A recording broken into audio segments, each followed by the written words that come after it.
Students, আমরা theory of ইকুয়েশনের একটি প্রবলেম সলভ করব, যেটি পিএসসি 2014 এক্সামে এসেছিল। কোশ্চেনটা কি বলছে? The nature of the roots of the equation x³ - 3x + 1 = 0 এই চারটের মধ্যে কোনটা হবে, মানে কোনটা কতগুলো পজিটিভ রুট, কতগুলো নেগেটিভ রুট বা কতগুলো ইমাজিনারি রুট সেটা ক্যালকুলেট করতে হবে। তাহলে এখানে ফাংশন হচ্ছে x³ - 3x + 1, তাহলে এর সাইন চেঞ্জ কতগুলো হচ্ছে? প্লাস মাইনাস প্লাস, তাহলে দুটো সাইন চেঞ্জ, তার মানে কেস এখানে দুটো হতে পারে, either 2 positive real root or 0 positive real root. এবার আসছে f অফ -x এ, সেখান থেকে কি বলছে?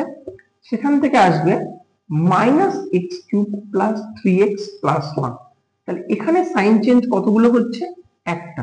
তাহলে এখান থেকে আমরা বুঝতে পারছি exactly 1 negative real root, either 2 positive root or 0 positive, আর 1 নেগেটিভ, এক্স্যাক্টলি এখানেও 1 নেগেটিভ। একটা নেগেটিভ রুট হলে ইকুয়েশন তো 3 ডিগ্রি ইকুয়েশন, তাহলে তার আরো দুটো রুট থাকার কথা, সে আরো দুটো রুট কি হবে? সেটা 2 ইমাজিনারি রুট হবে। দুটো পজিটিভ একটা নেগেটিভ রুট হতে পারে, আর একটা নেগেটিভ আর দুটো ইমাজিনারি রুট হতে পারে। তো কোশ্চেনে এই অপশনটা আছে, তাহলে এটা কারেক্ট অপশন।